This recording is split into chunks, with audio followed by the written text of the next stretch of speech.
Hello， 大家好，今日就要嚟介紹呢架東涌線嘅 CAF Train 啦。咁呢架就同上一集介紹嘅機場快線都同年開通嘅，即係東涌線。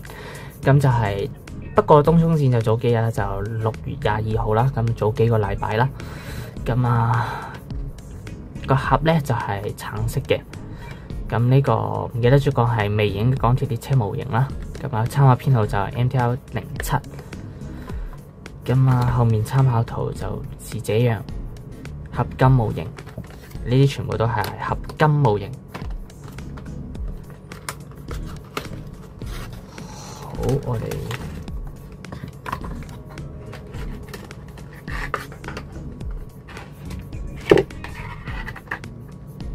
好架車列車模型就係咁嘅，咁灰色作底色啦，然之後紅加白，紅都係一低條線嘅。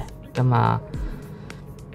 編組就 V612，咁車號咧就係802嘅，可能有少少失去對焦。咁司機位都係側邊啦。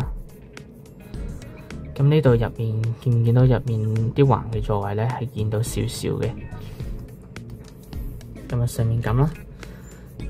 車嘅側邊同下面，好啦，所以今日集嚟介紹呢架 CAF Train 咧模型咧就到此完畢啦。下一集將會介紹呢一架嘅南港島線嘅 S Train 模型啦。好啦，我哋下一集再見，拜拜。